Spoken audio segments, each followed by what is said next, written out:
Hey folks, Matt here again. I'm off to the Imperial War Museum today at Duxford, or the Duxford Air Museum, or whatever it's called.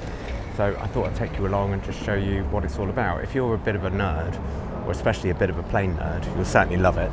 So I thought I'd take you along and just show you my favourite parts. The other thing I'm particularly happy about is that a couple of months ago I'd not been able to physically manage this, so yeah, I'm feeling kind of up for it today, which kind of happy about. Anyway, come along with me, I'll show you my favourite bits of the Air Museum.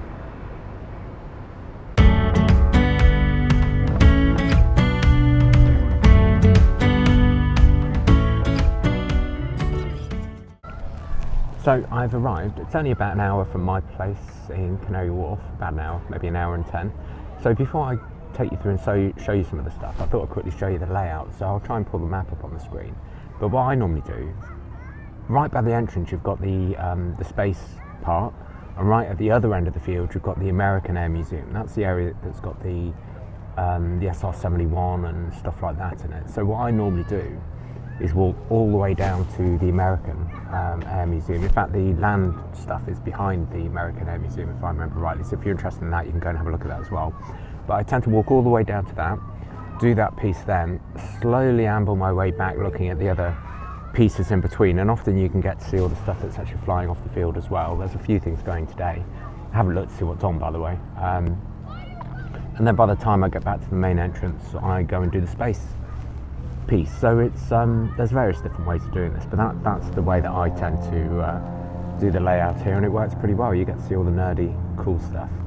So let's amble down to the American Museum, and or the American hangar, and I'll show you what's in there. There's some pretty cool stuff in there. The one thing I will say is photography here is actually a little bit trickier than you imagine, because when you're inside, everything is so big and you're so close to it, it's really hard to take good photos of stuff. I mean, I've bought a couple of lenses with me today. I mean, this is my vlogging camera, which has got an 11mm lens on it, but I mean, that's an APS-C, so it's actually, what, a 16mm. And then I've got my main camera, which has got a 17mm wide angle lens on it, but it's still not wide angle enough for this stuff. So yeah, it's kind of tricky to get photography on this stuff that's inside, certainly at scale. But I'll show you what I mean when we go and have a look at that. So let's wander down there and I'll show you what's there.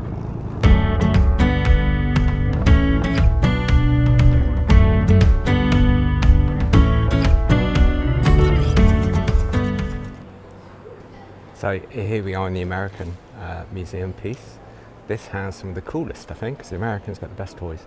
There's also some European stuff in here, I think, but let's go around and have a look at stuff. So what can we see here that's big? Well, that's a B-52, I think, the one right in front of us. Is that right? Looks like a B-52. Yes, it is. There is a Warthog, an A-10, I think it is, a ground attack thing. Not sure what that is, but anyway, we'll wander around and have a look at them. Oh, in fact, there's a thing here that tells us what everything is. A-10, yeah, Thunderbolt was right about that. So an F-15 is the one that's right in front of us there. I've watched so many documentaries on these, the A-10 or the Thunderbolts, or Warthogs they call them, because they're ugly as hell. Absolutely mad pieces of kit.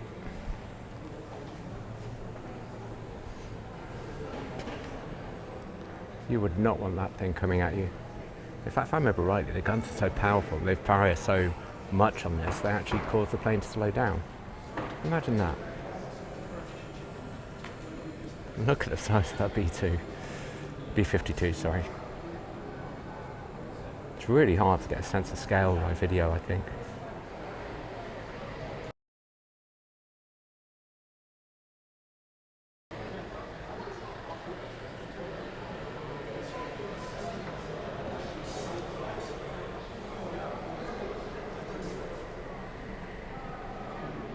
So the one we're coming up to here, the SR-71, is the thing that everyone wants to see. I have a story to tell about one of these.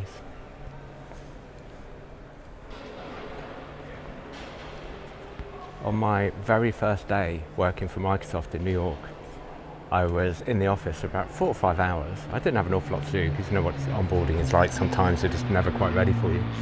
And somebody happened to mention that there was an SR-71 on I can't remember, USS Intrepid, the museum in New York. I sat there thinking about it for half an hour, and after another wait for nothing to turn up, I legged it to the USS Intrepid. So my day one of my big exciting job for Microsoft, and there's a picture of me standing there touching an SL-71. To be fair, I didn't achieve anything else that day, so I might as well have done something. How glorious are these things?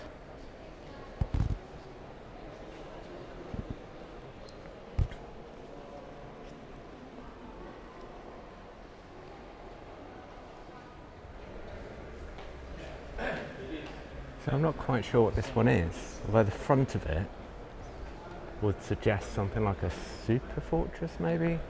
What with the gun turret underneath, so what was that? What was the super fortress? 29? 28? Something like that, I can't quite remember. When I was a kid I used to spend hours making models of these things. Then I'd get all the parts mixed up and kind of make hybrid versions. God, imagine being stuck at the front of one of these. In fact there's a Lancaster here somewhere. My granddad was a bomber in one of those, so he'd be stuck at the front of the Lancaster in there. I remember as a kid him telling me about how they got shot down a couple of times. Or crashed, I think the term he was. And the reason I remember is because I remember asking him if he was rubbish at it. That was just me misunderstanding what he meant, of course. What is this? It's got the underbelly gun turret, two of them. Has it got the side window? It must be a super fortress. Sorry, it's a bit backlit from this direction.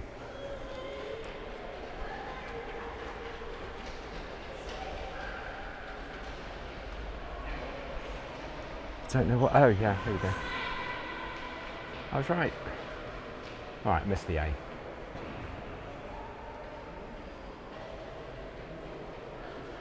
So they used to have the viewing tunnels, portals at the side and extra guns. Sorry, I'll try and stay away from the backlight. It makes the video look terrible. It's quite hard though because the windows out here are massive.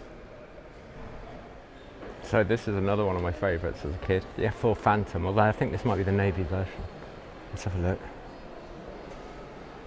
Twin engine, look mad. Just still under the B2, you'd have to walk miles not to be. Let's have a look. Yeah, it is the Navy version, because it says Navy on the side. But how cool is this?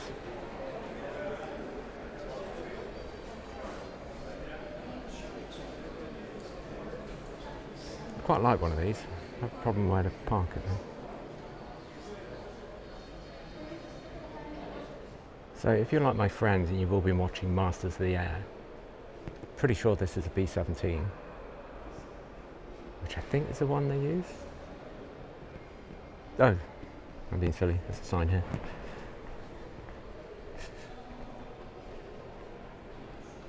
There you go. Kind of brings that stuff to life a bit. A quick video tour of the American Hall. Now obviously I'm going to take a bit longer, I'm going to turn the video off and wander around with my camera for a bit.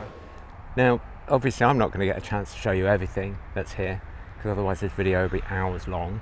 I'm just going to show you the key bits that I really enjoy.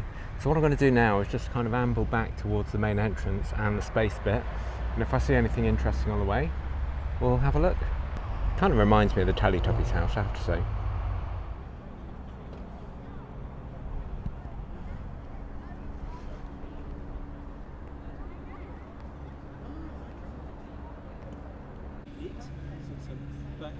Yeah, so that's what they've got.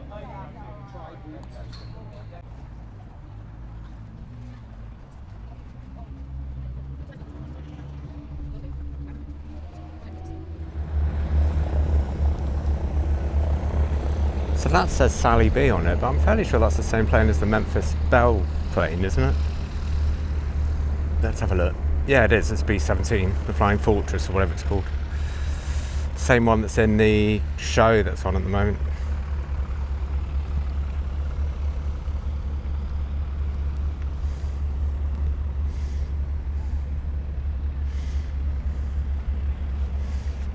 Quite cool looking things, aren't they? Kind of puts that TV show into some kind of, adds some realism, if that makes sense. It must have been terrifying for those guys. Oh, that even says Memphis Belle on the side.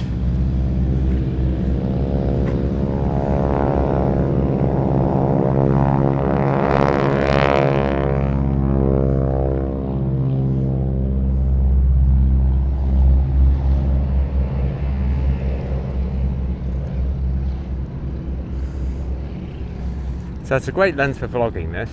Not so good for getting planes taking off in the distance. So this is the airspace section. Apparently it's the story of British and Commonwealth aviation. Starts off here, conservation. That's really far away. Either that or it's a model and I'm going to trip over it. Nope, it's really far away.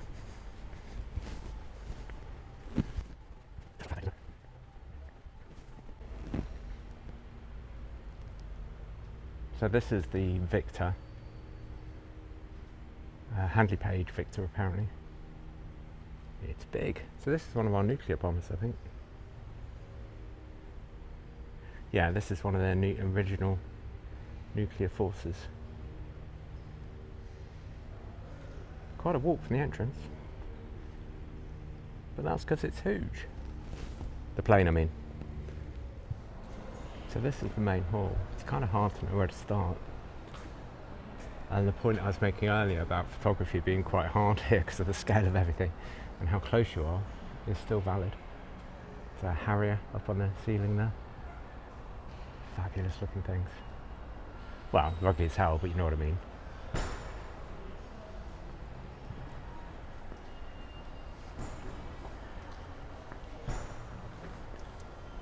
I think they've got a Concorde here somewhere, or one of the, maybe not a Concorde, one of the early prototypes maybe, I think. Let's go see if we can find that. Okay, before we go find Concorde, unless I'm mistaken, that might be the arse end of a Tornado, I think, or a Jaguar. Let us investigate. And there's a Vulcan in front of it. Oh my god, it's like nerd central. Ooh, Vulcan. We like them.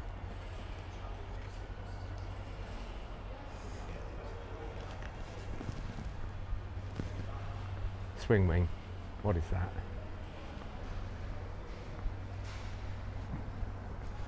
What do you think on the backside? Tornado? Oh, I think so.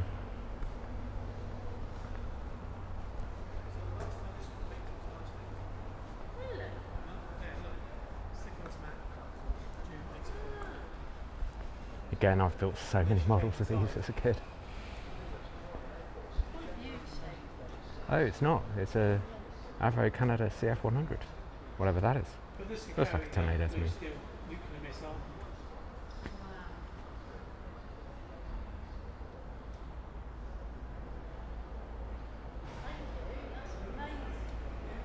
Ah, close enough. Look up. What's that? That's not a CF100, that has got to be a Tornado. I think the CF100 is that thing. That makes me feel better.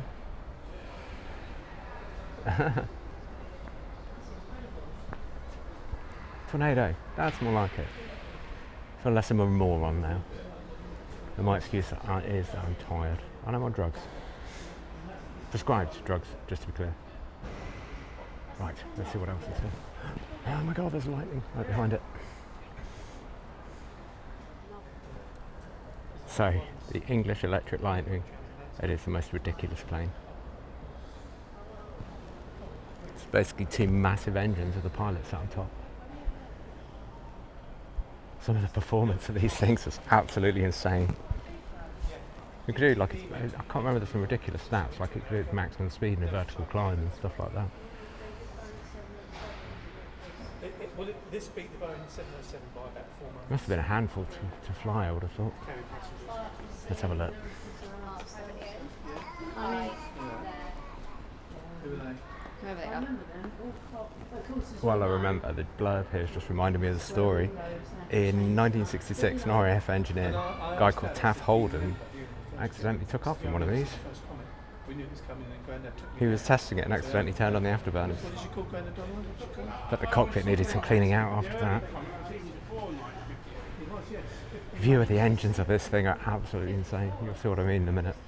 Two bloody great engines and a pilot on the roof. In fact, I think these are the same engines that I've got in Concorde, haven't they? Very similar, same range anyway.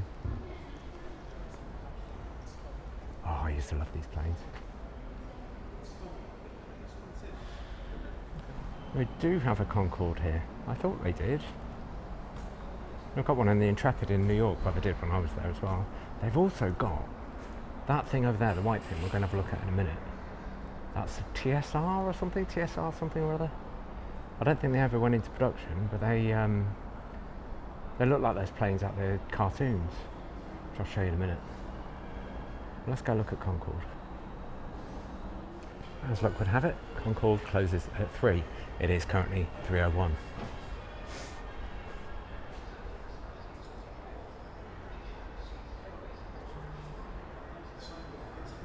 Still look at it. It's an impressive bit of kit, isn't it? Right, let's go and look at this TSR, which is right next to it. This thing. That doesn't remind you of kids' TV shows? I don't know what will. Is it a TSR? Pretty sure it's something like that.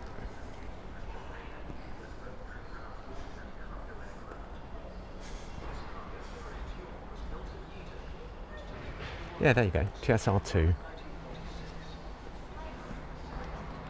So this was supposed to be the replacement for the Canberra, but it never went into production. Impressive looking thing, isn't it?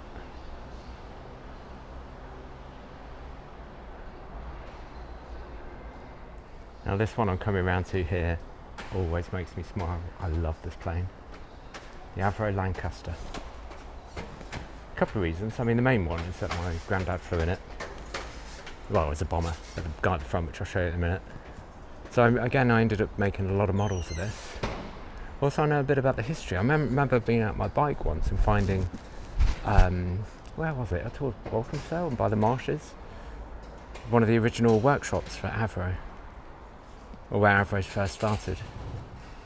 I'll see if I can dig a link out to that and show you what I mean, but fabulous looking thing, although we are looking at the back side of it at the minute. I'll take us round to the front in a second as we walk under the Vulcan. Let's walk round to the front of the Lancaster.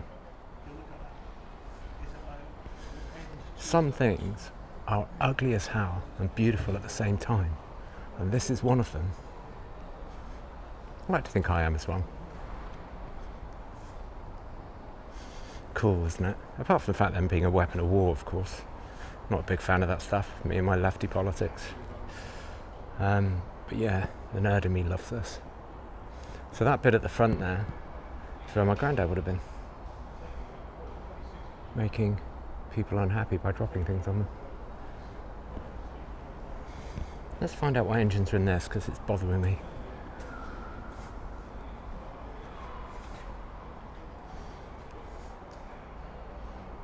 Yeah, so this has 4 Merlin V12 1390 horsepower each. That's a lot of horsepower. There's one of the Barnes Wallis bouncing bombs, I think, or at least one of the shell cases, obviously. Anyway, so unfortunately my energy levels are running out. You may know the reason behind that, but I've done pretty well today, I think. So I have to go and replenish myself. But so one thing's interesting to know, I mean, how much time would you allocate to spend here? So I come here probably maybe at least once a year. I think maybe I spend 3 to 4 hours here. I am a bit of a nerd though, so I tend to read and go into everything. I'm also not the fastest mover, as you could probably guess or see from this. So yeah, so I spend 3 to 4 hours. You could probably do the main bits, which I think really, the main bits of this bit and probably the American hangar, I think probably in a couple of hours, if that's your main interest. That's a tiger moth, by the way, isn't it? Let's have a look.